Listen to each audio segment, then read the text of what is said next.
If you can hear us, Barry, if there's anybody that's being a brat in the chat, just kick them out. Wait, why didn't the intro play? Uh-oh. You're live. Hello, everyone, and welcome to this Signal Hour. We just started hot this time, and we are good to go. So, remember, the Signal Hour is where we find the signal in all the noise. We have a really, really big show today. It's going to take more than an hour. Fair warning, we're going to be talking about the ACIP meetings at the federal government, at the FDA. If you don't know what ACIP is, we'll talk about that real quick. We got to talk about our democracy a little bit more. And we're going to be talking about the LA riots. And who's we? Me. That would be and us. You. Here's the we. Evie and Chris. All right. Thanks for joining us, everybody. We're glad to have you here on this beautiful afternoon. Hope you're doing well, wherever you are. Excellent. So, Evie. I am sweaty and hot. Okay, well. I am running around like a crazy person today. How are you? Why is that? I don't know. There's just too much to do and just juggling life. Living the dream. Okay. All right, so let's get started then. Welcome to the Signal Hour. We have to talk about this ACIP thing here, which is talking about just how bad things really got with vaccines in the United States. So, hey, this is for all the parents out there who are struggling with this decision right now. Should I vaccinate? Should I not? We're going to go into this. This may or may not get me canceled on the YOUTUBE because there are still sensitivities around this, but this exposes just how bad things have gotten. This is going to hit hard. And I know they don't like being exposed, they being demons, I think. I think you're right, Chris. So Evie, this is what happened right here. We had just announced the other day, James, that's Jack Weiler. I pulled up his tweet here at Life Biomed Guru, good friend of mine. And on Twitter, he wrote this little piece right here, which is a clean sweep at, quote, rubber stamp ACIP, why Kennedy's overhaul was necessary to restore scientific integrity. 17 out of 17 members of committee removed. So that is the Advisory Committee on Immunization Practices. And so what that is the FDA brings in outside experts. They're from Brown, they're from Princeton, they're doctors, they work at the American Academy of Pediatrics. These are the experts, and they go to this committee and they say, should we put this on the schedule? And they all kind of shrug and go, okay. And then they go, well, listen, we just follow the advice of our outside experts. Okay. You know how that goes, right? Yeah, I know how it goes. All right. But this was instant condemnation all over the world. NBC News. Manufactured chaos. Kennedy guts CDC's vaccine panel of independent experts. The Advisory Committee on Immunization Practices helps the agency make recommendations on who should get certain vaccines. Okay. Manufactured chaos. So trust me, we're going to get into this. So for anybody watching this who's a new parent, Pat, talking to you, that's from Nick. So for everybody out there who's a new parent, you have to watch this, and because you have to make up your own mind. You're going to have to trust yourself. And that's where we're at. Now, listen, what did we learn in the whole COVID debacle? We learned that experts can't be trusted, right? Isn't that what we learned, Evie? Yeah, I think that hit home pretty hard during COVID for sure. Yeah. Yep. I know for many of us, that's when we started to really wake up to what's happening. The experts started saying really goofy stuff that was completely not supportable in any way, shape, or form. They'd say, true. We have to make sure that everybody gets the COVID jab, even in people who are otherwise healthy and young, who faced zero risk from COVID itself. And they could never articulate why that was true, except, you wouldn't want to get granny sick, but the shots didn't stop transmission. Oh, well, you wouldn't, it's much, much worse if you have COVID than if you have the shot. Like, show me the data. They didn't have the data. They never did. Well, it's crazy because I feel like they did have the data, but they took advantage of that period of time. I wonder about this. What data do you think they had?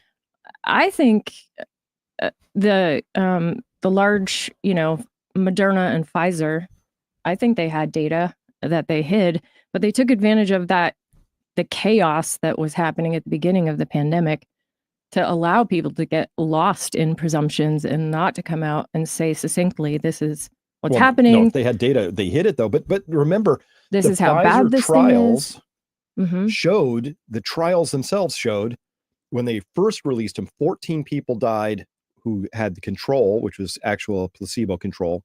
15 died who had the shot during their own trial period.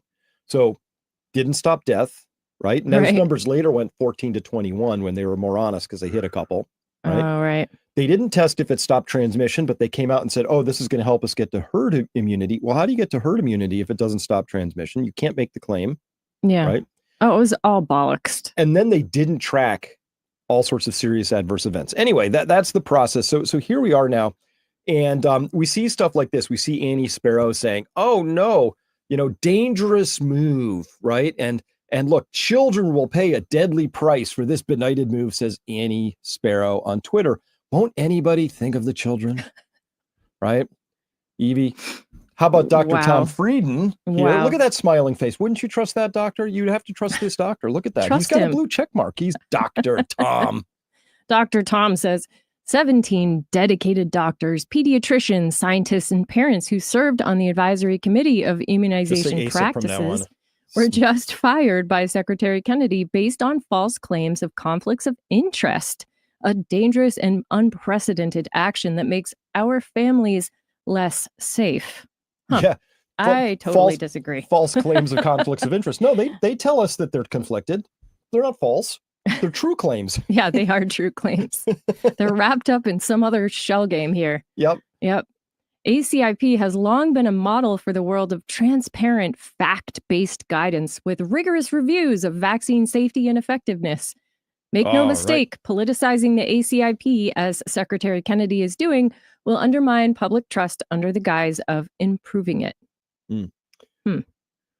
So let's talk about some of this super duper fact-based, rigorous stuff. Okay. And we're going to start here. Remember this here. This is a golden oldie. Let's go back to this one. We're hearing now from New England Journal of Medicine editor-in-chief and one of the ACIP FDA panel members, expert all around great guy, editor-in-chief of the NEJM, Dr. Eric Rubin, talking about, here they are, talking about why they approved giving the shots for COVID to children aged 5 to 11. We're never going to learn about how safe the vaccine is unless you start giving it. Yeah, that's just the way it goes. That's how we found out about rare complications of other vaccines, like the rotavirus vaccine. And Excuse me? We're never going to learn about how safe the vaccine is unless you start giving it. Yeah, that's just the way it goes. We're never going to learn about how safe a vaccine is until we start giving it? Mm-hmm. Remember, they approved the rotavirus vaccine, and then it wasn't until they approved it that they found out that it was causing mass problems and killing kids and causing intussusception of the small intestines. However, a vaccine causes that. I gave my daughter that. But then they had to pull it, right? It's just like, oh, thalidomide. How are you ever gonna know that thalidomide is bad unless you prove it? This is the fact-based, rigorous Dr. Tom Frieden. Oh no, fact-based guidance, rigorous reviews. Here's your rigorous review. We're never going to learn about how safe the vaccine is unless you start giving it. Yeah, that's just the way it goes. That's how. I'm not kidding. No, seriously, I just said it. I don't know if you heard me. I gave my daughter the rotavirus one without realizing it. But how many of us as parents didn't know any different, weren't awake, and got pushed into this crap? Frankly, I'm really pissed. Well, this is making me angry. What people think, because you hear the Dr. Tom Friedens and the Annie Sparrows and NBC saying, "Oh, this is terrible. These are our world-leading experts." Fact-based, rigorous. What I want is rigorous. I want to be able to ask Dr. Rubin. I would say, okay, so here's some facts. How many of these 5 to 11-year-olds? What is the risk that they face from COVID? What would be the benefit of getting this? How many of these children are likely to be injured? Tell me what the consequences would be. There would be this whole fact-based conversation. I guarantee you he couldn't answer a single one of those questions. He's just going, pew, pew, shooting from the hip, just like backpedaling. And it's that bad. It's that bad. We're never going to learn about how safe the vaccine is unless you start giving it. That's just the way it goes. Okay. Wow. How about Wow. This will be fun. And you just don't, all you have to read is the stuff in yellow on these. Okay. But anyway. All right. Doctors for America, DFA condemns RFK Jr.'s gutting of advisory committee for ACIP. immunization practices. So, okay. Doctors for America, doctors for America. Maybe we should just ask a couple questions. Who are these people? Okay. So here they are. Here's the little statement, Doctors for America, immediate release. Wait a minute. Wait a minute. Hold up. What? Hold up. First thing I'm going to do is I'm going to say, who are the donors? And, that content's password protected. Well, hold on. They have an address. Let me look up their address. It's a P.O. box in D.C. Whoa. Really? Okay. Not sus at all. Doctors for America is a P.O. box who password protects who their donors are. I'm telling you, these people are monsters. They are awful. They are human beings. awful. They're just nasty, terrible, no good people. We've just been had. Okay. That's what happened. But speaking of people who had us, Bernie is predictably bad on this subject. Yes, he is. Sanders warns RFK Jr.'s purge of vaccine experts will lead to preventable illness and death. This is a continuation of Trump and Kennedy's dangerous war on science, said Bernie Sanders. It cannot stand. I can hear him like pounding the table. Yeah, he'll have the hands. The hands, which move like he's got mittens on them all the time. By the way, just editorially, Bernie just hasn't been the same since his black eye. Just saying. Did he really have that? Yeah. When was this? And they said he got stitches after a run-in with a glass shower door. I'm like, yeah, full head of steam running. Was he like practicing tackling and he missed his tackle and ran into... Look at that. Look at that. Yeah, but that happens. One time they were busy like cleaning the glass door of a storefront and I actually walked into it. It was so transparent and perfect. Yep. Sometimes you don't see those things. Just saying. Yes, but usually shower doors are in a place you would expect a door. Yeah, that's true. More than... Anyway, so moving on. Forget Bernie. So this is Senator Patty Murray. We've pulled her up before. She is a blue wave wonder of insanity. Oh yeah, what does she have to say? Let's see. An outspoken vaccine conspiracy theorist just fired every last member of CDC's vaccine ACIP, or whatever. RFK Jr. is paving the way to reshape vaccine policy based not on decades of science, but on his own unhinged fanaticism. This is unprecedented and unthinkably dangerous. I can hear her pounding the table too. You can, but unhinged. So first off, you have to interpret this with the confession by projection thing. So obviously this is an unhinged, fanatical woman who does unthinkably dangerous, unprecedented things. Right? That's what we know about Patty. You're right. That is what we know about Patty.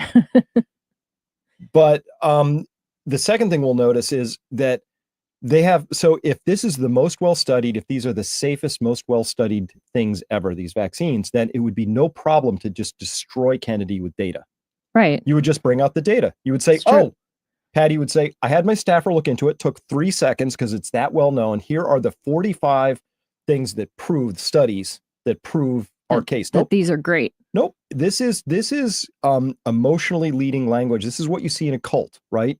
How dare you accuse our cult's leader of sexual immorality? Yeah, sexual immorality and materialism. He's about the opposite of those things. You can tell because that Rolls Royce has not been replaced in 3 years.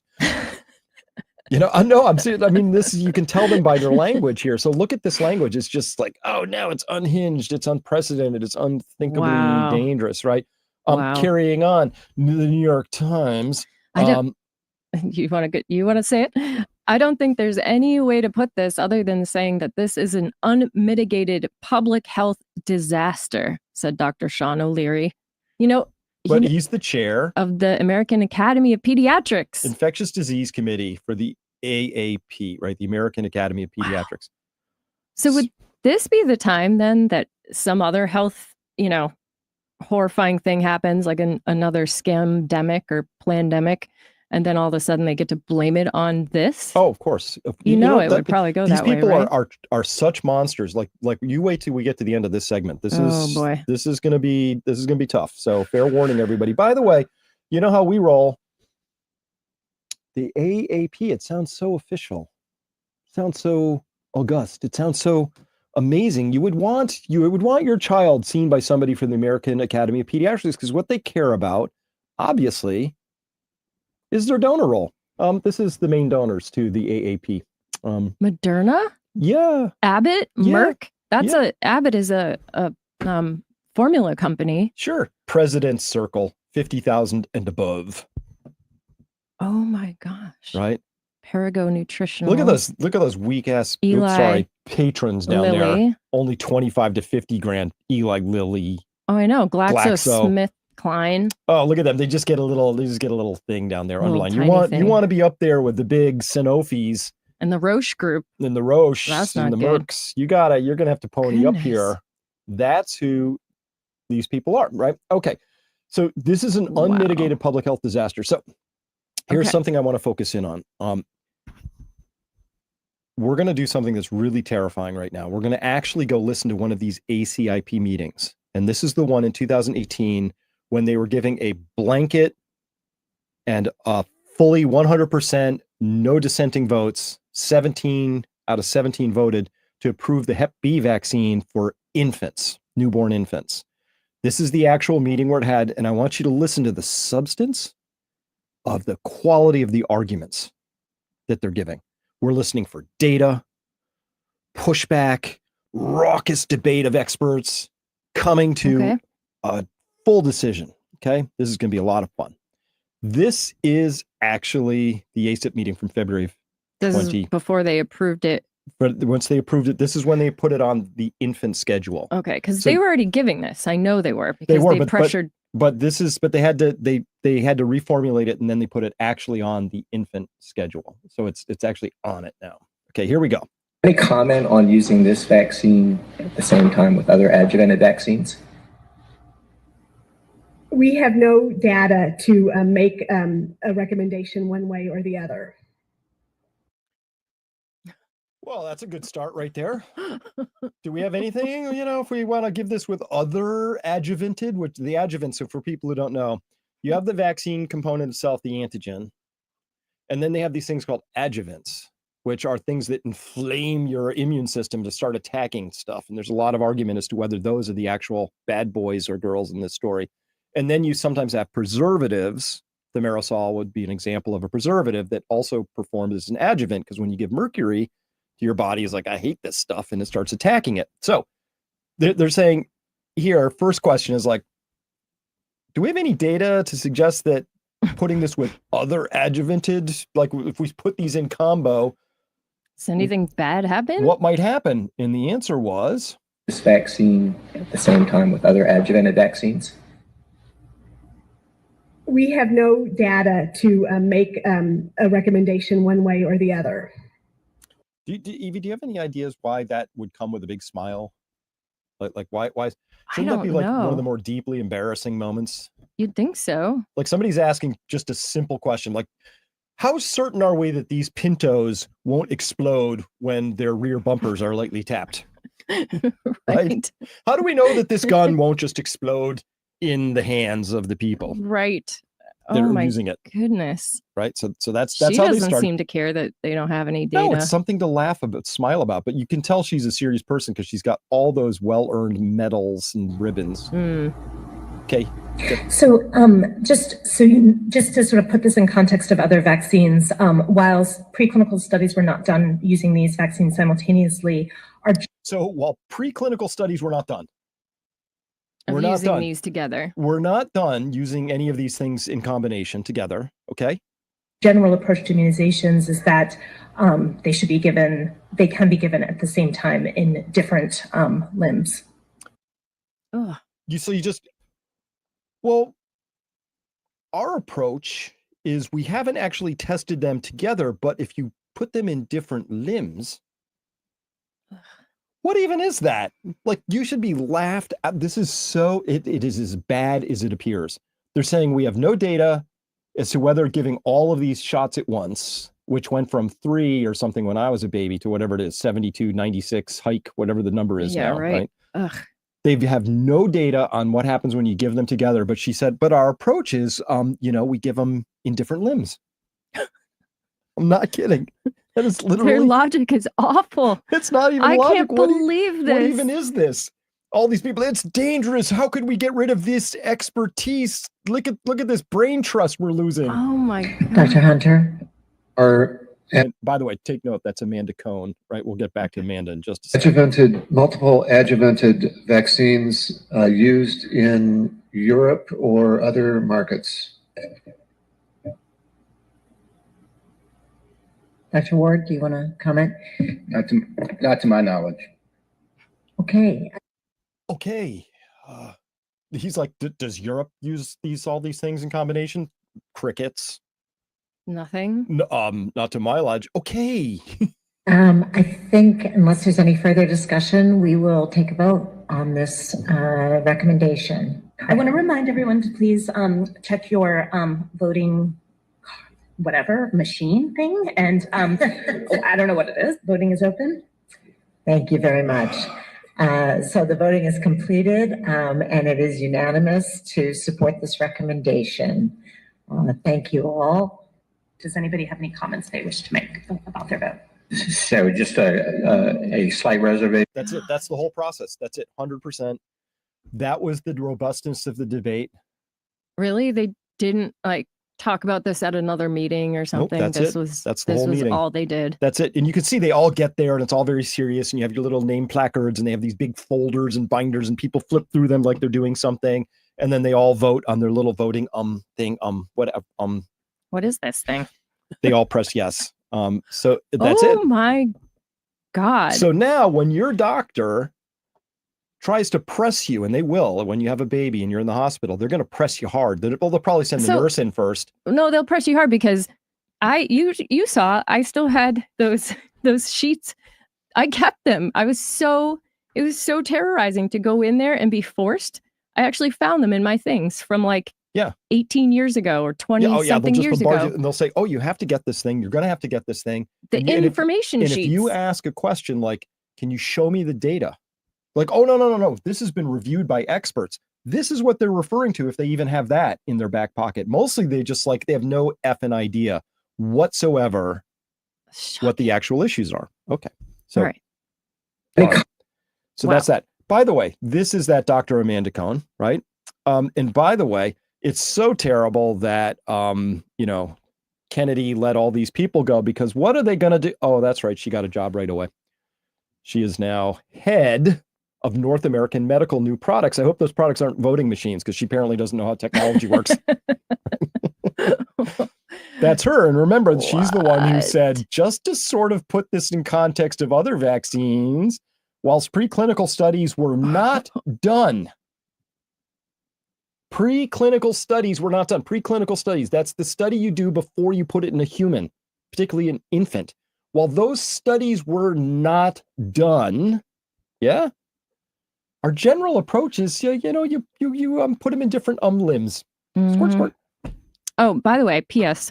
for anybody that's listening right now, do hit that like button on our channel because that way we can get this message to more people, more parents, people that need this information, that are about to have a brand new baby, have not seen this or heard about it because it gets totally throttled and censored on these platforms. So please go ahead and do that. Yep. And by the way, we got some great comments going here. I agree with this one. A wicked and pathetic display of atrophy and not speaking up, also known as cowardice, and go along to get along, says Daniel Edwards. Hey, Dan. The poison injected into one limb won't interact with the poison we injected into the other limb. When you get bit by two different snakes, make sure they choose different limbs. We're going to laugh because otherwise it's bad. All right. So very quickly, Dr. Andrew Wakefield did these studies and he lost his job and they pilloried him and he just got attacked viciously.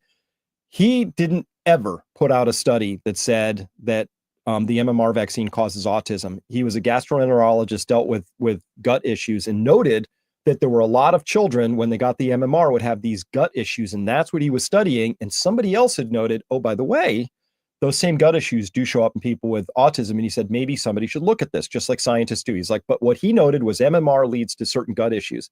But they already knew inside the machine that that was a sign to tell you that this was going to lead to autism. And so that was too close of a connection. He gets trashed. Okay. So when you hear about him, you may only be aware of the propaganda and the trashing that you've been fed. I assure you that when you read about how it actually unfolded, the machinery he was up against, that this man behaved honorably and he was very scientific, and he will be completely vindicated in the history of time. But here he is talking about something called the Simpsonwood scandal. Simpsonwood is it's all been bulldozed, but it was a conference center. And so a bunch of FDA people and CDC people got together with industry people because they found early on something very bad. And here we go. So this is just Andy explaining all that. Simpsonwood was a highly secret meeting between representatives of federal agencies and vaccine experts to cover up the fact that they had discovered a highly significant link between exposure to thimerosal in the hepatitis B vaccine and autism. And the way in which they did that was to simply exclude those children, the comparison group who had received no thimerosal. They were not vaccinated early in life, in the first day or first 24 hours of life. The essential thing is that here there was an opportunity, and they did do a vax-unvax study, a comparison of those who received the thimerosal containing vaccine versus those who did not. And there was a 7-fold increased risk of autism in those who received the vaccine. This was desperate. It was not only a threat to the vaccine, but of more concern to the authorities, to the vaccine manufacturers, to the regulators. It was a threat to them. It was a threat to their credibility. They had simply fallen asleep at the switch, and this was catastrophic, absolutely catastrophic. And what they did then was to fudge the data, to take out the comparison unvaccinated group, and to present the data as saying that there is no link between thimerosal and autism. But then they went on, obviously, to remove it slowly, recommendations. It should have come out immediately from that point. But thousands, millions more children were put at risk of serious permanent neurological injury in the form of autism and related disorders. And it was an absolute tragedy. And it was all done not to protect the children. This is the key point. It was done to protect the reputations and the credibility of the vaccine regulators. And that is utterly appalling. This is you're right. They're demons. They're demons, right? They're demons. And by the way, Kennedy said that he has firsthand accounts from somebody who was in that meeting at the Simpsonwood hearing about this and knew that his own children or child was about to be going in for a wellness check to get injected. And he raced out of the thing, was overheard in the hallway, calling his wife saying, don't get our kid vaccinated. Don't get our kid vaccinated. And then went back in the room and conspired with everybody to cover this up for the next decade. Oh my God. That's how awful these people are. Okay. Oh my God. That's how awful these people are. And by the way, wow.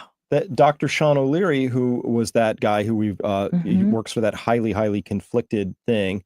Here he is in August 22, like, oh, he's going to be part of this, ACIP thing. But yeah, this Sean O'Leary here. Okay.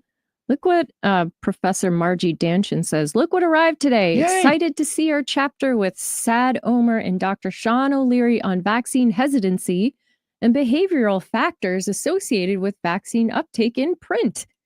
With the global challenges around vaccine confidence, demand, and uptake, we hope you find it useful. So, some names on here. Dr. Paul Offit there. Oh, we know about him. Stanley Plotkin, right?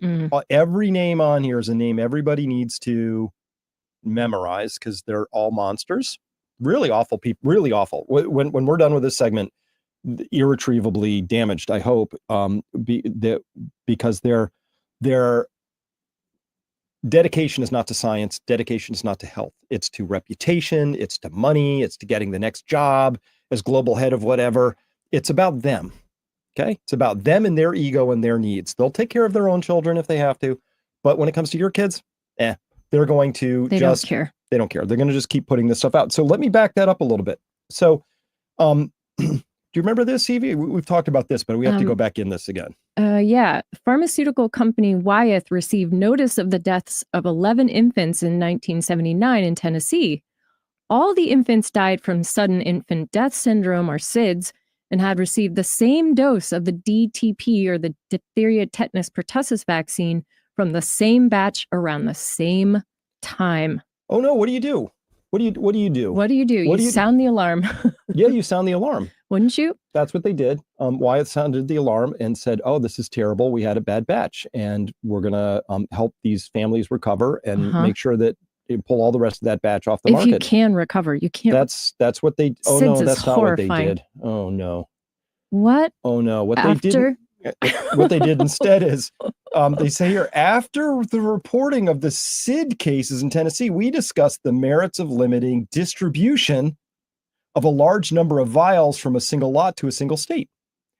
So they wanted to avoid death clustering. So all they did in the future was they just broke all their lots up and sent them to different places. That way, when babies died, hopefully it was 11 babies in 11 different states instead of 11 in one city. So it would be that much harder to track everything. And by the way, freaking evil. Alan Bernstein, there he is. There's that guy. That, you want to know what a demon looks like? Everybody who's related to this guy, you are literally related to a monster, a nasty, awful human being. And everybody who worked with him on the executive advisory committee to agree that the important thing here was to break up the lot so that you wouldn't have death clustering that could be detected. That's the important thing here. Okay? Look at that. And down here, it's saying, it's telling them how to do it, how to go about it.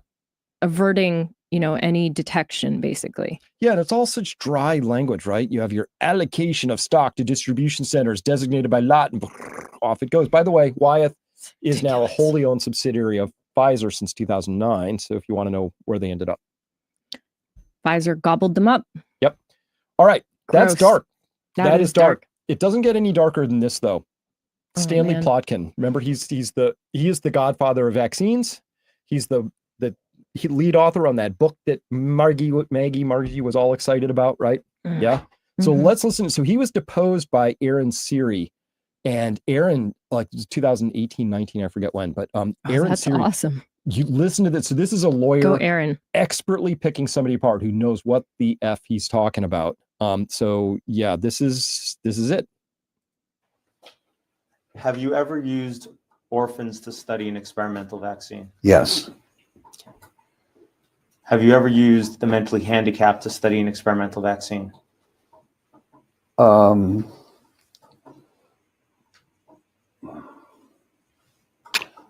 don't recollect ever doing studies in mentally handicapped individuals.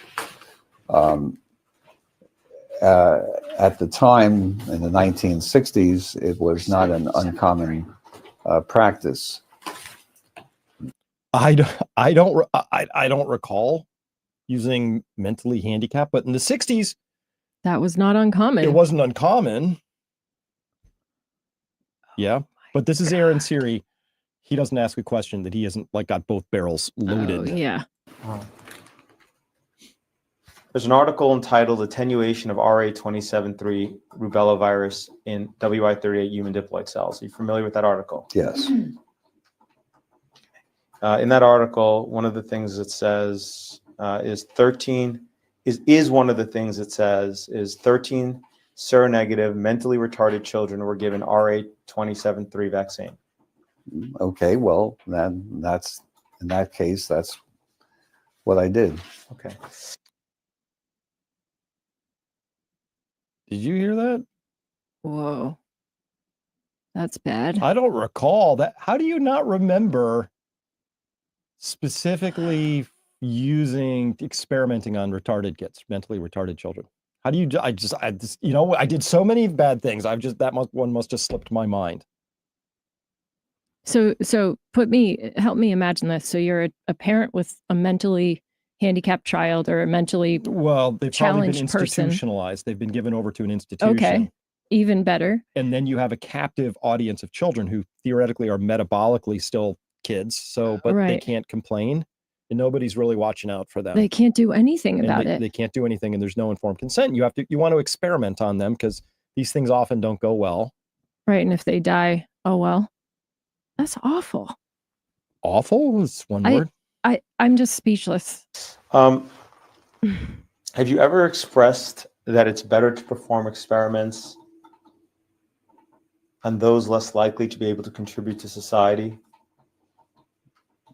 such as children with handicap, than with children without or adults without handicaps?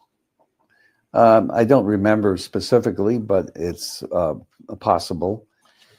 Do you remember ever writing to the editor of Ethics on Human Experimentation? I don't remember specifically, but I may well have. Do you recognize this letter you wrote to the editor? Yes. Okay. Did you write this letter? Yes. Okay. Is one of the things you wrote, the question is whether we are to have experiments performed on fully functioning adults and on children who are potentially contributors to society, or to perform initial studies in children and adults who are human in form, but not in social potential. Yes. Okay. It may be objected that this question implies a Nazi philosophy, but I do not think that it is difficult to distinguish non-functioning persons from members of ethnic, racial, economic, or other groups. Mm-hmm. Okay.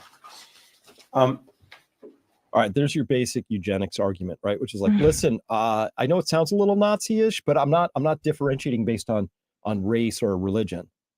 I'm just using mentally retarded children because they're not really ever going to really contribute to society. So that's different, right?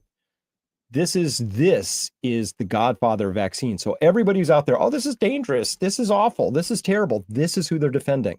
100%. Right. This is what they believe in. All those crazy ladies and all those people that we talked about earlier in this. Yes. That is exactly who they're backing up. Yep. Not you, not me, not our children. Nope. They don't care. Nope. Not really. Nope. Wow. Nope. And it's this. It is. Wow. If B has it, it's eugenics, right? It's It is. eugenics. It is eugenics. And this should be against the law right here. It just went underground, didn't it? Well, not just didn't against stop. the law. Like this is like full stop. This is, you can't just say, oh, well, that was then, Yeah. That was then. Can't we just let bygones be bygones? Because that was then. Our ethics have clearly evolved. No, they haven't. They still put untested stuff because, and you saw it, they just say it out loud. Dr. Rubin, we'll never really know how safe this is for kids until we start giving it, right? This is where it came from. So this is the seed of this whole movement. Starts with this thinking right here. Yeah? Yeah. And this is why they're so scared of RFK Jr. Yep. Because he's going to get to the bottom of this, I hope. Well, so now let's take it specifically to the Hep B vaccine. This is Stanley Plotkin's deposition. You can read some of it under here. We don't need to read it because we're going to listen to it. This is a little excerpt from a deposition that I took of a doctor named Dr. Stanley Plotkin. He is really the godfather of modern vaccinology. The textbook medical textbook for vaccines is called Plotkin's Vaccines. At the CDC, the vaccine committee, the gavel there is the Plotkin gavel. He's invented like 6 vaccines. And in a deposition that I had the opportunity to have with him, I went through this with him with regards to Recombavax HB and how, it's something's isn't it problematic that you can only assess causation with a proper clinical trial, but then you let these vaccines get licensed without a proper clinical trial? Isn't that problematic? Please play the video. Dr. Plotkin, earlier you testified that there are 2 Hep B vaccines in the market, one by Glaxo GSK, that's Engerix B, and the other one is by Merck, Recombavax HB, right? Yes. This is the product, the manufacturer insert for Recombavax HB, correct? Yes. And the clinical trial experience would be found in section 6.1, correct? Yes. Okay. In section 6.1, when you look at the clinical trials that were done pre-licensure for Recombavax HB, how long does it say that safety was monitored after each dose? 5 days. Is 5 days long enough to detect an autoimmune issue? 5 days? Days. And I guarantee you they had some preclinical data maybe done on infirm children in some other country where they knew that 7 days you start detecting it's too much. So 5 days, 5. How do you pick 5? How do you say 5 days is the right number of days to look for the long-term effects of giving a known neurologically toxic adjuvant, right, to a baby whose whole nervous system is still developing? Right. How do you decide 5 days? Who picked 5 days? Where does 5 days come from? Right? That would be interesting to know, wouldn't it? 5 days. That arises after 5 days. Happens right around a week, I think. No. It's 5 days long. Doesn't it? Excuse me. SIDS, when it happens right around it's a week sometimes. No, it's doesn't between months 2 and 4, but that's when kids tend to get most of their shots anyway. Oh, okay. But SIDS almost invariably happens in the next week after, not the week before the well child visit. Right. Almost invariably. Right. Like the signal on that is sharp. Ridiculous and sharp. Anyway. Enough to detect any neurological disorder that arose from the vaccine after 5 days. No. There is no control group, correct? It does not mention any control group, no. If you turn to section 6.2, under immune system disorders, does it say that there were reports of hypersensitive reactions, including anaphylactoid reactions, bronchospasms, and urticaria having been reported within the first few hours after vaccination? Yes. Have there been reports of hypersensitivity syndrome? Yes, that's what it states. Reports of arthritis? It is mentioned. Okay. It also reports autoimmune diseases, including systemic lupus, erythematosus, lupus-like syndrome, vasculitis. There have been reports of Guillain-Barré syndrome, as well as multiple sclerosis, exacerbation of multiple sclerosis, myelitis, including transverse myelitis, seizure, febrile seizure, peripheral neuropathy, including Bell's palsy, muscle weakness, hypothesia, and encephalitis, correct? Those are Correct. nasty. These are events that are reported after vaccination, and as we've just discussed, in order to establish whether it's causal between the vaccine and the condition, you need a randomized, placebo-controlled study. But that was not done for this hepatitis B vaccine before licensure, was it? No. There you go. Okay. So do you think like when you're you have your newborn and oh my gosh, you're a new dad, a new mom, you're like, oh, you're vulnerable, and they come in and go, oh, we're going to give you the Hep B vaccine, and you just go, wait, why? And they go, what are you, some kind of monster, right? What is wrong with you? And you say, but wait, Hep B is communicated by dirty needles and unsafe sex with somebody who's infected. Neither of those things really apply to my baby. Okay. And so I assess a zero risk. You want to tell me who's going to pay for that transverse myelitis when it shows up?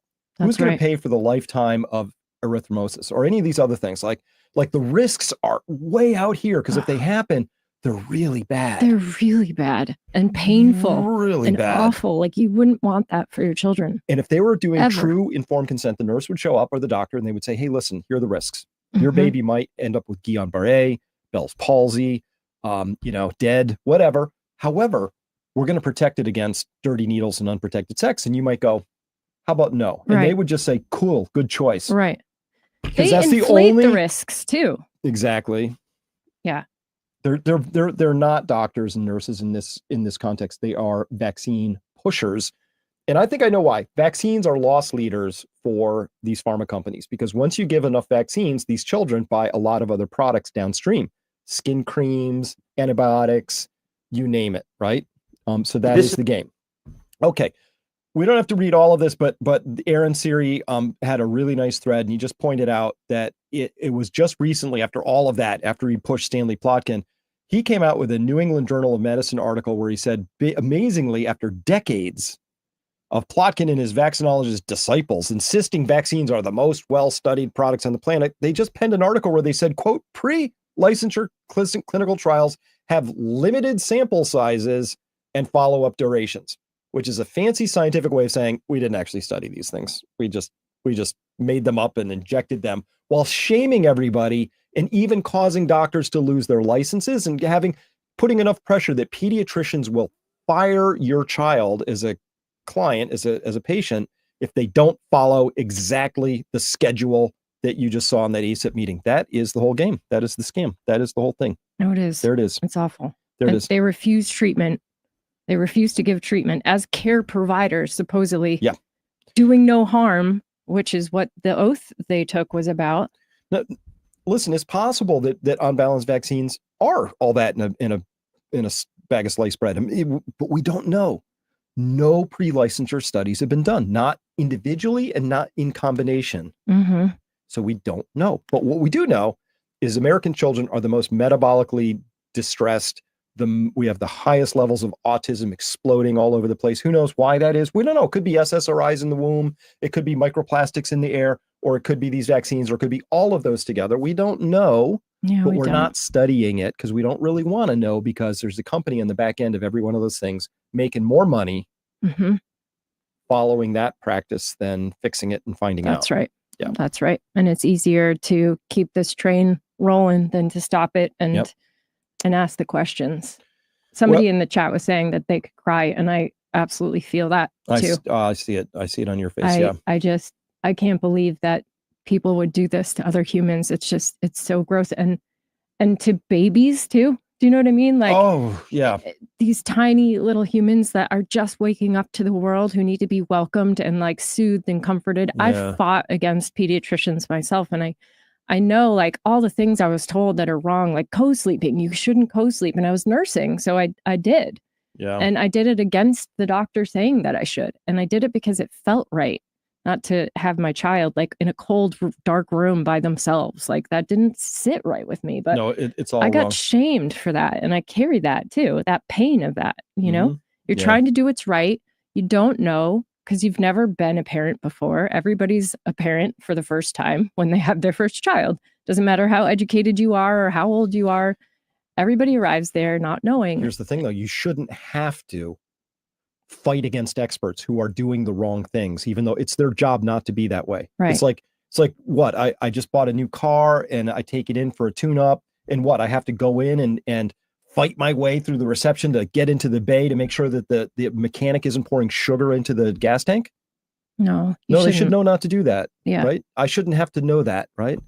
I shouldn't have to go and check the torque of every bolt of everything they service, because, that's informed consent. No, right. The whole thing's broken. Our experts have failed us comprehensively, and now they're screaming bloody murder about it. And by the way, remember that, he was saying, what about section 6.1? What about section 6.2? Yeah. Wait till section 6.6. Well said, Salt Correct. Lakers there. Well said. And so at any rate, Evie. Yeah. Jerome Adams, former Surgeon General. Remember, he's the guy famously who folded up the naloxone t-shirt and turned it into a mask. Oh, yeah. Yeah, so that you could save yourself from a respiratory virus with a naloxone t-shirt scrubbed around your face. Anyway, that's Jerome Adams. What a genius. Look at him saying here.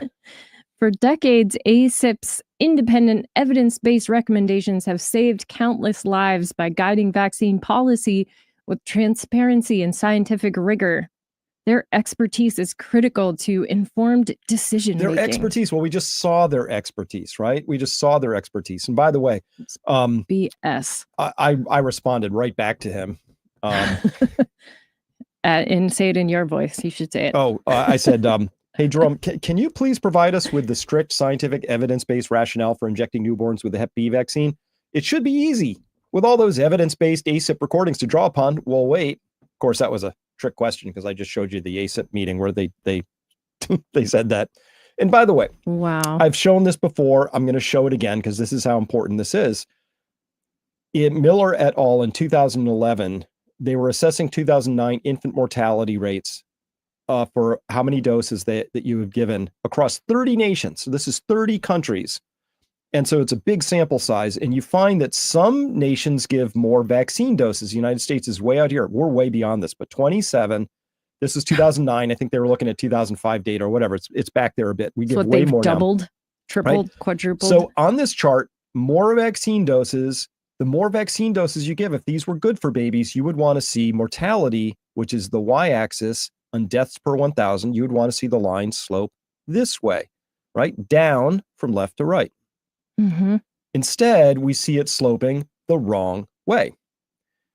The more vaccine doses you give, the more likely your child is to show up dead from what they call SIDS. But in the United States, they started hiding that, same as with COVID. They have all these different subcodes now. It's not just SIDS anymore, like the baby was found dead in the crib the next day. They have sudden unexplained death. They have SUDS. They have all these different categories now to try and sort of hide it a little bit. But if you recompile it, this line slopes the wrong way. So this is what should happen, Evie, immediately when you see this as a nation, as you go, okay, stop. Time out. We're killing babies. Yep. There's no other explanation for this. There's no way to soften this. Look at this p-value, 0.00, less than 0.00. That's as far down as you go. Mm-hmm. They don't usually rack that out to 0.000000. That's it. That's as far as they go. The F statistic is 27, is really wildly significant finding, and you're going to want to know what's going on. Right. Instead, you probably went home with the same guidance everybody did. You can't have your baby sleep on their belly. You can't sleep with the baby. You got to make sure that the crib doesn't have loose things in there. They gave you every possible way to avoid blankets, SIDS, except the thing that was causing it. Yeah. Right? Yeah, you're right. It's so ridiculous. And by the way, a very common thing to happen is when a child shows up with SIDS is for those parents to be charged or investigated by the local police and district attorney. Oh my God, that happens all the time. I know. I've read some terrible stories about it, and my heart just aches for these people who are suffering with the grief of their baby. You just found your baby dead. There's nothing more traumatic than that. No, and then to have these people come in and investigate you as if you did something. To harm them because they can't, and that's how the system works. So gross. It's evil. Yeah, it is evil. Wow. Yeah, that's where we're at. And by the way, this is just that whole thing collapsed. This is from a 2009 thing. But again, look at this. Look, more deaths up this axis, more vaccine doses out here, and the line fits really good. There's some dispersion in the data, but the line slopes the wrong way. And this is what the table that they examined looked like. Sweden and Japan, Iceland, Norway, Denmark on the bottom with 12 doses each, averaging 3.3 infant deaths per 1,000. And maybe we could get that closer to 0 if even the 12 went away, depending on timing, potentially. Yeah. And then down here, you have the Netherlands, Canada, Australia, United States. So averaging 5.1 deaths. Okay. There you have it. Wow. Right? And this is at 27. I think we're up to like 96 or something. Oh, now. It's really gross. It's really they combine a lot, so it's. Yeah, well, you see, you get the combos, right? Yeah. The DTaP is a 3-fer, right? Right. So it's like 4 shots, but it's more like 10 different antigens in the shots. Yeah. Now these are just for things required prior to 1 year of age. Okay. Ugh. Prior to 1 year of age, and again. SIDS piles up at months 2 to 4, and that's when most of these show up on the schedule, right? Wow. It's this is so mad. This is so infuriating. Chris, this makes me wish I trusted my gut. My gut was right. You were right. I was Always right. trust your gut. Your gut is amazingly right. Those visits, and I'm sure other parents in this chat would agree, gave me PTSD because I was the one that had to bring both my daughters to them, and it was awful. It was absolutely awful. Like I would nurse my baby right after so I could help them to like stop crying. Like, but they would cry so hard they would almost like puke, like they couldn't breathe. Like horrible. Hold your baby down while we do something awful to it. Like, like it really was bad. I don't know. It just felt wrong, Like I'm all about doing things that are going to make somebody healthier or be braces being one of those things. Like maybe those actually help your teeth, and they're not the most comfortable and maybe you don't enjoy them, but they're doing something good for you. I just felt innately that this was bad. Yeah. And I bet there are lots of other parents out there that did the same thing. Well, one of the ways you can begin to detect things are bad is when they just get angry with you rather than explanatory. Right. When somebody has a point of view, which is an opinion, like I have a medical opinion based on a lot of experience, and you challenge and you say, "Oh yeah, doc, how you know?" I'll say, "Oh, here's how I know." Right. You explain it. You teach. Yep. But if I have a belief system that's unbacked and unguarded, and I also know that it's probably wrong on some level, and you challenge that, I explode with anger, right? That's how you know you're talking with a belief system versus an opinion. Opinions are guarded by facts. Belief systems are guarded by emotions. Ooh, that's a good one. Right. So, and by the way, this is how I see it now. RFK Jr. just came out this morning, or yesterday. Yesterday. It said a compliant child must take between 69 and 92 vaccines to stay in school in some states. And not one of them has been safety tested in a pre-licensing placebo-controlled trial. And that's just malpractice. And he called it malevolent malpractice. So here's how I see it. Step one, you force people to pay exorbitant property taxes, mainly for local schools. Our town, 60+% of our budget is for schools. You have to. Why? Because step two is we make school attendance as mandatory. So I have to pay for it, and it's mandatory because it's that important. But step three is then you force people's children to take mandatory untested vaccines to attend the school. Step four, I don't know what step four is. Profit? I don't. Wow. That is the system. Oh, that's so gross. That is so the system. grifty. It is. Now, this is the former ACIP chair, Dr. Carol Baker. You're going to love this one, Evie. This is such a gem because I think she speaks for a lot of people here, unfortunately, these days. The battle is being fought. One family, one physician, one health center. That's why we're doing as well as we are. We're talking about the minority and strategies against the minority. So I have the solution. Every study published in the last 5 years, when you look at vaccine refusers, I'm not talking about, vaccine refusers. Hesitants, most of them we can talk into coming to terms, but refusers. We'll just get rid of all the whites in the United States. Whoa, that jumped the shark. What?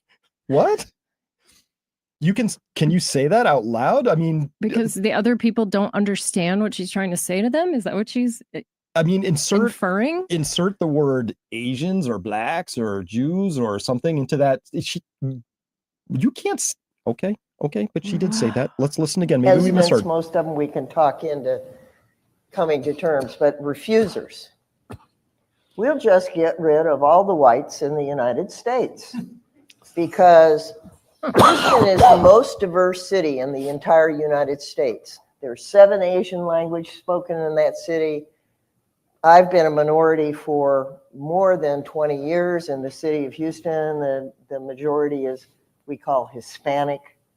That is not a race or an ethnicity. That is a political designation. But a lot of them are from Central, South America, Mexico. Guess who wants to get vaccinated the most? Immigrants. That's what made Donald Trump's comment about bringing disease here so funny. They're at risk when they come here. Immigrants. Better vaccination rates in Mexico. It is the well-educated, in terms of pieces of paper that they put on their wall, people that have been here a long time, and it's very unfortunate. But I think we need not lose the big picture. Which is that you're a demon, lady. Yeah, we're on to you, We're on to Dr. you Carol now. How did that Baker. whole audience not like stand up and boo and walk out immediately? Like, this is the most disgusting thing I think I've heard in about 10 minutes. Well, everybody there is caring about their own, ego and everybody's trying to be a part of this elite circle. And I feel like people just socially go along with it because they want to be accepted and they want to be seen and heard. And I mean, what other reason would you have to sit there and listen to this? So I don't know. I mean, the part for me that it's like, listen, if you have so-called vaccine refusers, the way you reach them is with actual data. They never bring the data out. They just yell at you and they tell you you're wrong and they shame you and they want you to lose your job and they will belittle you. They want to take your child away in some cases. They'll take your children away. But what they won't do is go back to the data. And we just saw why, because under deposition, Stanley Plotkin, the godfather of vaccines, had to admit, we don't do the studies. They aren't studied. So for a vaccine refuser, that's like somebody saying, oh, you want me to get into your rocket ship? Have you ever built rocket ships before? How many come back? Oh, you're a rocket ship refuser.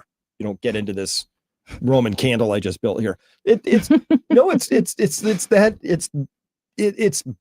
can't even form words. It's mind-bogglingly ridiculously bad, but it's also evil. This is evil. It's been exposed, and they're scrambling now, and they're really nervous because they know that their game is almost up. This is probably a dangerous time for RFK Jr. too. It's a dangerous time for a lot of folks because these demons do not just sort of crawl back under the rocks. No.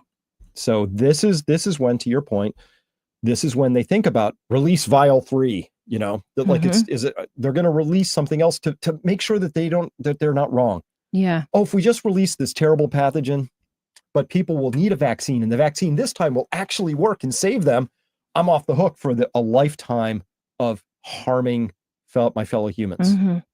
No, you're not. It doesn't work that way. But that's how they think. They think it does. Yep. No, Yep. but I think they're probably going to do something like that in the near future. It just feels like it, Yep. you know? All right. I think So most people would agree. for everybody watching this, if you are a parent, just take all this under advisement. I'm not telling you what to do, except I am telling you, trust yourself. Like Evie, just trust yourself, trust your gut.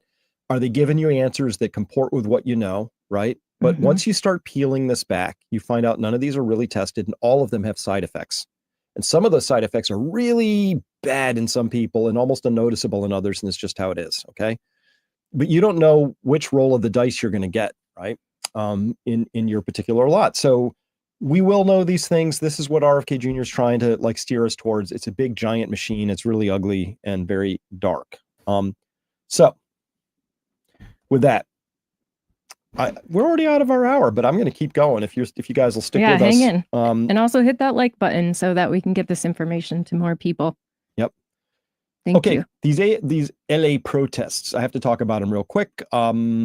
I'm calling them riots, and we have to understand them from the rats in a cage founding. If you're a new watcher and you don't know what that is, a quick review is I've done this.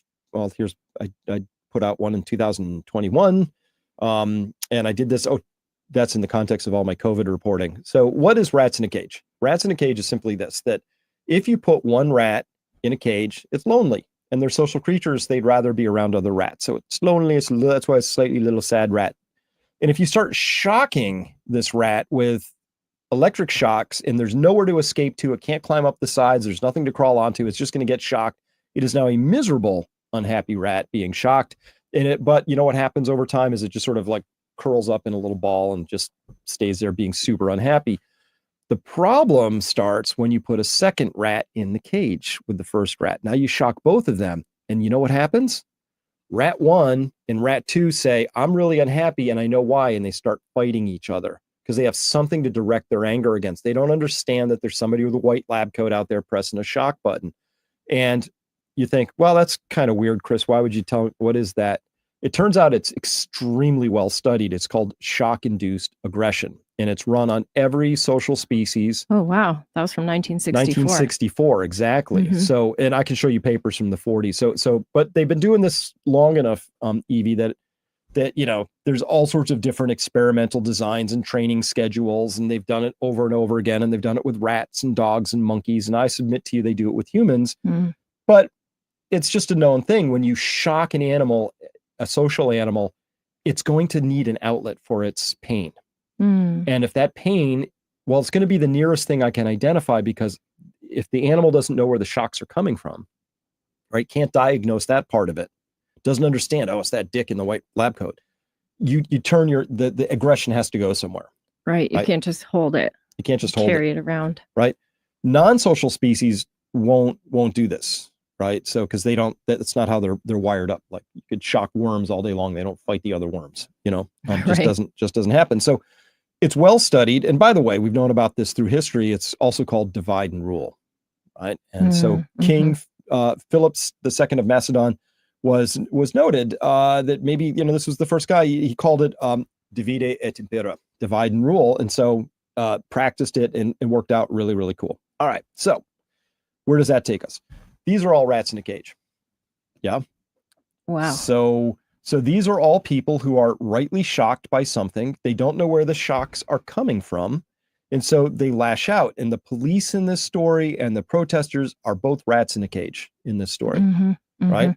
And they have very good reasons for being super angry with each other. But I submit to you, if they could just widen it up a tiny bit, they would realize that they're being shocked and provoked into this stuff. Right. So remember, Under Biden, millions of people were deported. Under Bush, millions of people were deported, right? Under Obama, millions of people deported. Like lots of millions. Millions and millions. Like 16 or 20 million or something crazy. 5, 10, 15 million, right? Under Clinton, millions deported. It's a normal, usual, ordinary thing, particularly for a nation without a border that it can control. So it happens, particularly to the United States. Somehow Trump's trying to get rid of a few 100,000 out of millions of illegal aliens who've come in, right? They're not immigrants, remember? Immigrants are 100% welcome. My grandparents were immigrants. It's a process, 70 boxes, very elaborate, take a test, wait for a little it's years flag. sometimes. Yep. That's not who we're talking about. So they've tried hard in their usual utopian communist way to accidentally conflate things. This isn't these aren't protests against immigrants. It's illegal aliens. That's the correct legal term. Okay. I'm not using that as a pejorative or an inflammatory term. That is the correct legal term, according to Robert Barnes, right? So illegal aliens are here, and now Trump's trying to get rid of them and deport them, and all of a sudden you get this. Evie, we didn't get to this point where, remember, these people were all just scratching and burning Teslas last week? Yeah. And then prior to that, it was Black Lives Matters, and then prior to that, it was like you have to wear your mask, and Ukraine, and on and on. Well, it happens like this, okay?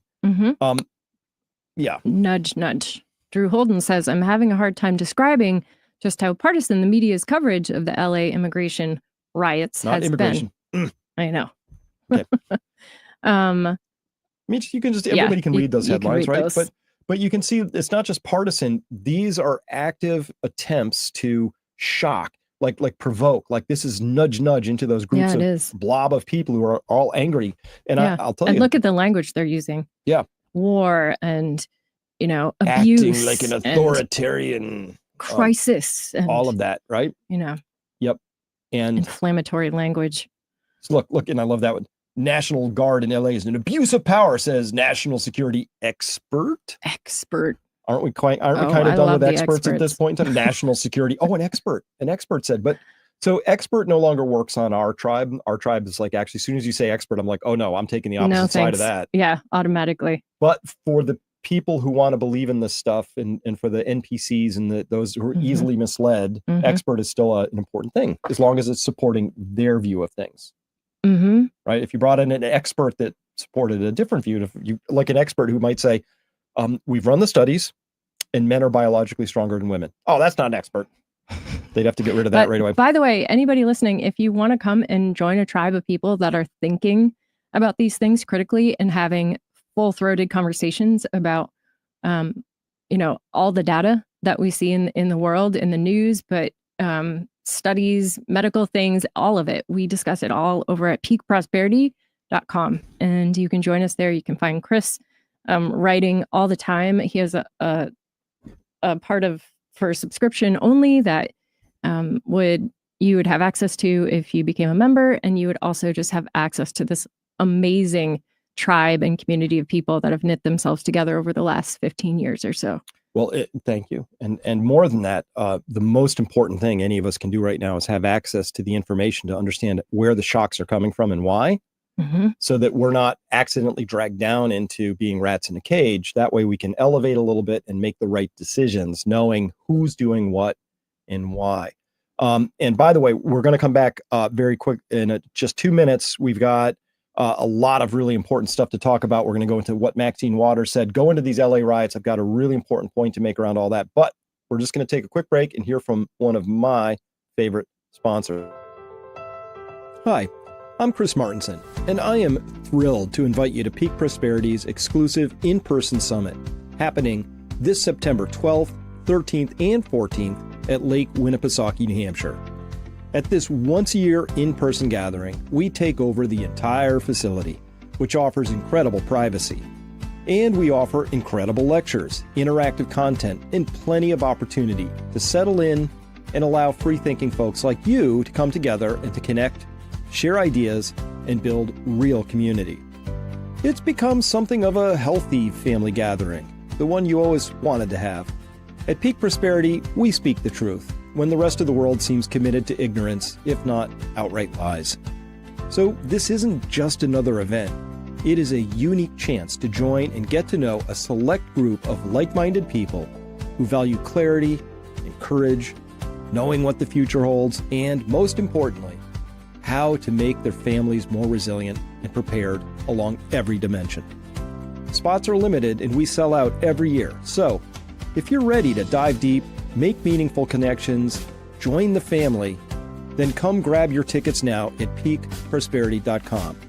Select a ticket plus any extras that you may need, such as a second ticket for a guest or upgraded lodging by filling out the simple form. It's that easy.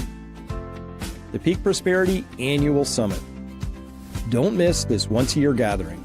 Evie and I would love to meet you.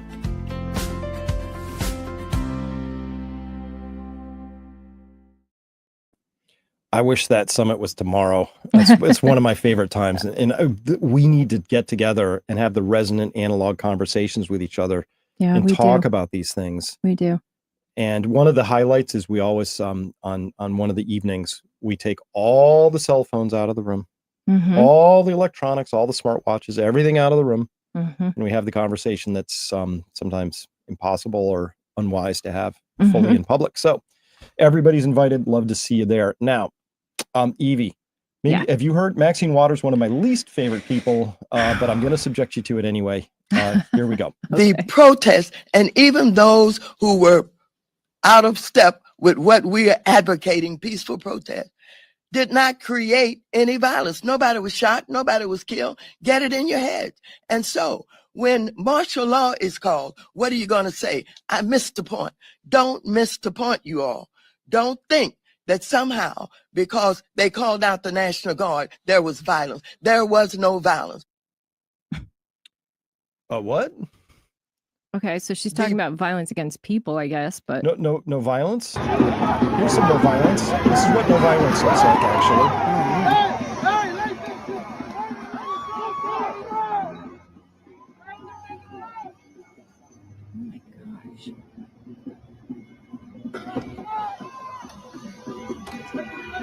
They're just throwing things onto the cars Cop below. cars, yeah.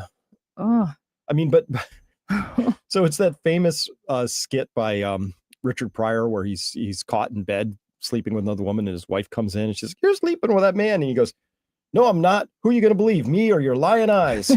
Right? Yep. Maxine Waters. There was no violence, right? How about this? How about this? Hillary Clinton. Look at this. Oh, what does she have to say? Let's see.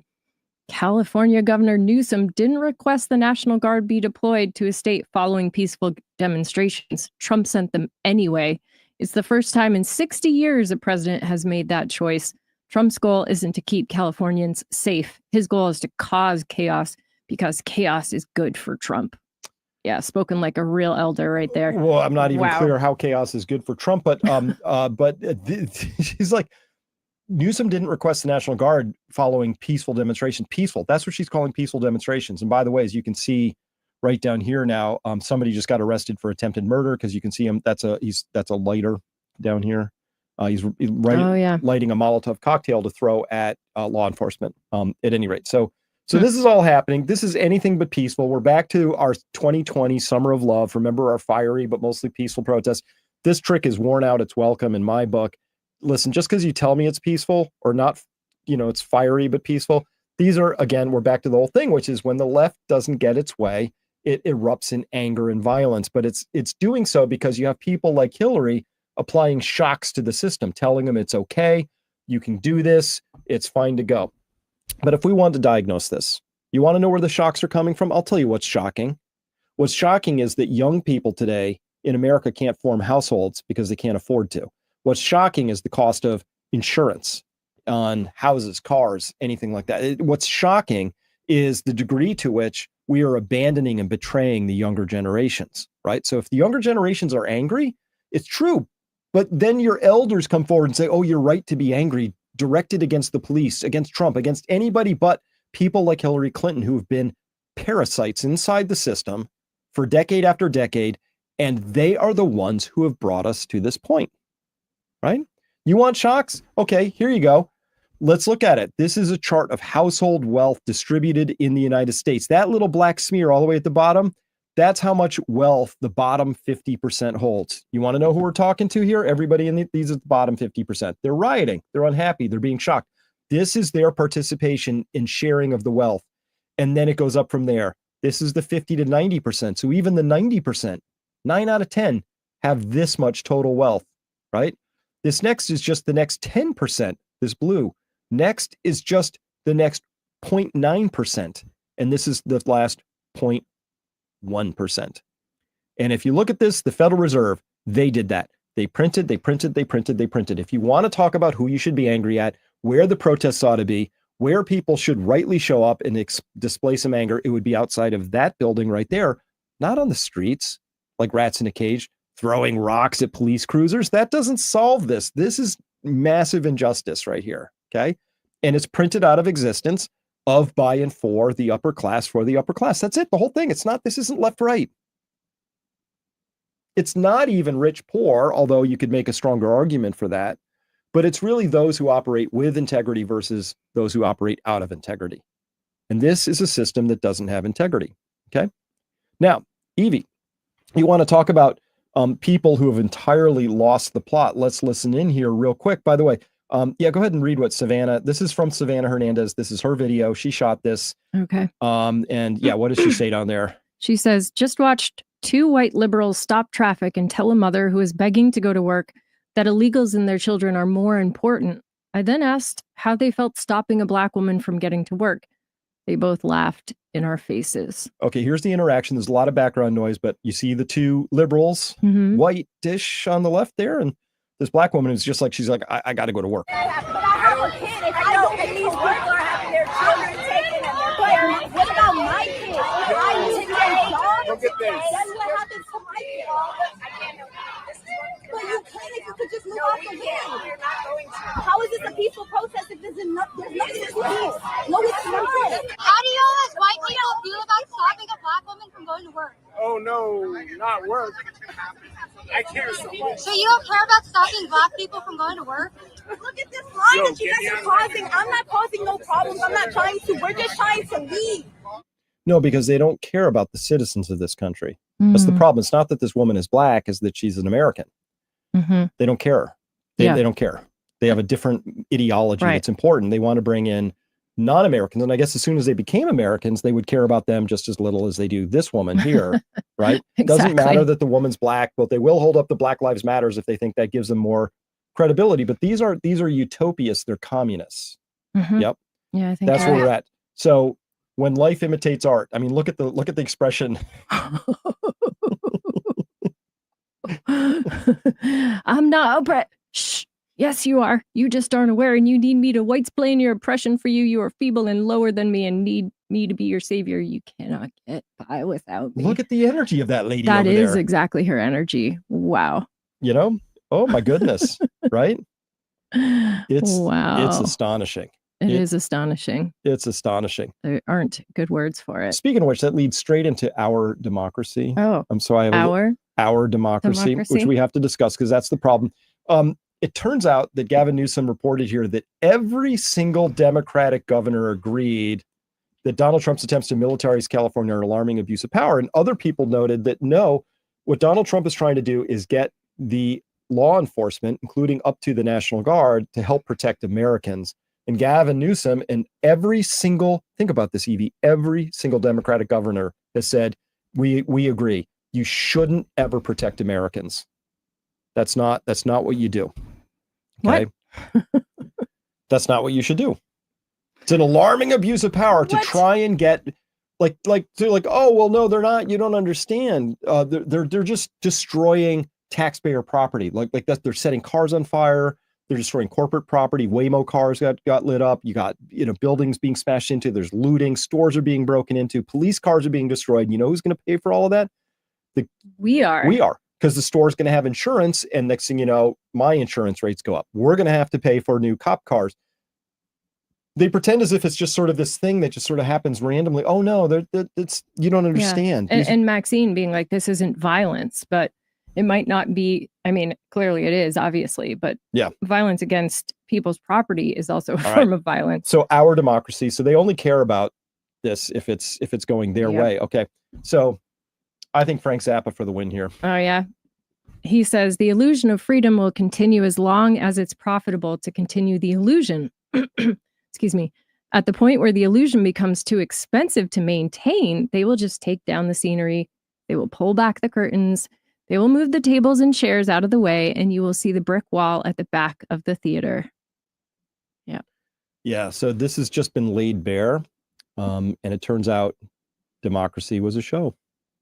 And that show is over. And so I talked about this a while ago. This is fun. This is not fun, but you got to take your fun where you can have it. Right? Fun. So remember in 2020, Wisconsin had the famous, well, that's fraud. That makes an F. That's the fraud chart right there, right? At 2:30 in the morning, magically 100% of all the counted votes and just enough needed put Biden over Trump in Wisconsin. So Wisconsin obviously is a terrible state that has corrupt, broken voting processes, if not machines. And remember this, Evie? So today, so this is the woman who was voted in, Susan Crawford, the projected winner in 2025, the projected winner of the race for Wisconsin State Supreme Court, right? Remember this? I do. Wisconsinites fended off an unprecedented attack on our democracy. Our democracy. Fended off an attack on our democracy. Right. Our fair elections and our Supreme Court. And Wisconsins stood up and said loudly that justice does not have a price. Our courts are not for sale. No, they're not for sale, but we did go on to note right after that, we said prediction, and this was in April of 2025 when we put this piece out. I just pulled this slide up, and there she is on now Democrats have an all-woman Supreme Court, but 4 of them are highly liberal. So they have a 7-person Supreme Court. So now these super duper liberals who smirk like cats who just ate the canary when they say our entirely free and fair elections have delivered our democracy back to us. Obviously, that's just junk, right? So the prediction was we're going to see some legally untethered activist decisions. Well, this just came out. What? Okay, so Carrie goes on to say, in case you didn't believe it, when people were talking about how liberal the Wisconsin Supreme Court could get after the election, they just got unanimously overturned by the Supreme Court in a religious liberty decision written by Justice Sotomayor of all people. The most liberal of all possible judges. They even got spanked. They were so liberal and cray-cray, they got spanked by Sotomayor. So I'm just saying that's... Yeah, if you've lost every single Supreme Court justice, maybe that should be a wake-up call. The 4 liberal Wisconsin judges can't say that they weren't warned, because they were by their conservative colleagues. Don't expect this 9-0 smackdown to temper the unrestrained ambitions of Wisconsin. I can't say that word today. Wisconsin's 4 left-wing justices. Wow. So far astray, Sotomayor even reversed it. Crazy. But here's the thing. Stolen elections have consequences, and we're going to learn that good and hard until we finally figure that out. Yeah. Right? Until we stand up and say no more. Yeah. And here's another prediction. Until or unless the United States gets clear elections again, and the only thing I'll trust will be paper-based ballots, day of counting. That's it. Right. Everything else is just a riggable shenanigan. That's it. If absentee ballots, maybe for overseas military, that's it though. Right. Yeah. Not everybody who sort of wants one, and you can't track them. And somehow we can't use QR codes or tracking. None of that. Right. Stolen elections have consequences. Full stop. That's where we're at. Okay. If you want to vote, you come to the United States and be here when the vote happens. Yep. All right. We're going to close out with this, Evie, because it's just too tragic not to cover. All but, right. we've talked about Europe's frictionless slope in the past. We have. This just came out. This is really horrifying to me. Came out yesterday. Europe is putting Nord Stream 1 and 2 behind for good. We also proposed to lower the oil price cap from $60 to $45 per barrel. Oil is 1/3 of Russia's government revenues. We need to cut this source. We'll discuss how best to coordinate with partners at the G7 summit. Oh, and then you got a picture down there, which is Kallas on the left and Ursula von der Leyen, laying. Sorry. there in her red, traditional red. But these two ladies are doing immeasurable damage. Like, oh, this 18th package of sanctions, that ought to do the trick. And by the way, saying putting Nord Stream 1 and 2 behind for good. Don't they need that? That's cheap gas. They've just said, oh, we don't need cheap gas. It's so important to us to finally to spank Russia. Basically. The 18th time ought to do the trick. The 17 others didn't work. In fact, it made Russia stronger. So they have no explanation for why this time it'll work. But the hubris to think that they can lower the price of oil just by fiat, by diktat. We'll just declare oil's 45 a barrel. It's not how it works. It's not how systems work. And it sucks because this is hurting the people there. Like, good point. It's hurting. Here's a prediction. People. I'm full of predictions today. Europe's economic future is just toast. So they are deindustrializing so fast right now. It's hard to explain. But you see here, you see this red line. This is energy intensive sectors. So that's metals, chemicals, rubbers, plastics, wood products, paper products, non-metallic mineral products, coke, refining, electricity, food and beverage. Food and beverage. Okay. Like this is pretty basic stuff. By the time you're down to your cement, your metals, your rubber, food and beverage, electricity, see this? This is now as bad as at the depths of when they shut it down for COVID. That's how bad they're deindustrializing. And their point of view is like, oh, well, we'll just put Nord Stream 1 and 2 behind us for good. Oh, wow. People of Europe, you are being hosed by dangerous utopiast ideologues. And if you don't figure it out in time, they're going to destroy your country. This is destroying your country. This is it. And by the way, you know who's not waiting around? You know who's not waiting around, Evie? Right? Oh, China. I mean, they're just gonna hey, here you and by the way, when you lose market share, it's gone for good. Like it's not like, oh, that was terrible. Let's see if we can get BMW, BASF, and Siemens to come back and start manufacturing things again. No, once you lose it, it's gone. So trust us, we know. You and I, we lost a lot in this country. Yeah, you drive around the East and you see like the old coal towns in Pennsylvania. Once the coal mine shuts down, its mojo is gone forever. Right? There's like little scrappy towns. Yeah, there are lots of buildings left that are ghost towns after that. Yeah, what do you do with those old buildings that are fit for a purpose that no longer exists? It's just not a lot, right? All right. So at any rate, that's the prediction. That's easy for me to come by. Europe is going to get in a lot of trouble here, and they're doing it to themselves. Chris, it's hard not to think that there isn't something more evil going on, that this is a population control or, trying to wipe us out somehow, because I cannot for the life of me explain why they would do something like that. It could be profound ignorance, but you'd have to be really stupid. Like you'd have to be really stupid. The understanding of like that cheap energy is the foundation of all prosperity is like a very simple concept. Fifth graders can get it. It's not hard, right? Yeah. But they don't understand it at all. So is that willful ignorance or some other form of ignorance? Yeah, or is the point to ruin the continent? Sure seems like that is the point. Increasingly, it's hard to escape that. It's evil. It's evil because evil likes to destroy things, right? When Naomi Wolf said that, it kind of crystallized for me. She's like, oh yeah, I don't have to think of evil as like the Omen with projectile vomit and spinning heads, right? It's evil just likes to wreck stuff. Yeah. So when I look at all of these protesters, the rioters out in LA, invariably these people are exceedingly good at wrecking things. That's right. Right? You look at these, atheist, sort of organizers, and that's who they all seem to be, right? A lot of atheist organizers out there, and they insist that, they have to redistribute all the wealth because that's when utopia will happen. Geez, Evie, you're one of those greedy farmers. We're going to have to come take all your cows and chickens away someday because you're a greedy person, right? They don't know how to raise cows or chickens. Right. They have no interest in it. No. They want you to raise them and they want to take them because that's who they fundamentally are, but they don't know how to build stuff. They're not entrepreneurs. That's why they're in the bottom 50%. Correct. In addition to the fact that the system is rigged against them. So they're part right, but also just lazy and ignorant, is the problem. Yep. I think you're right. I think you're right about that. All right. Are you going to land this plane for us today? Because I think we're at the edge of our time here. We are. But thank you very much, everybody, for being here with us today. Yeah, it's been great spending this afternoon with you. The signal hour and a half.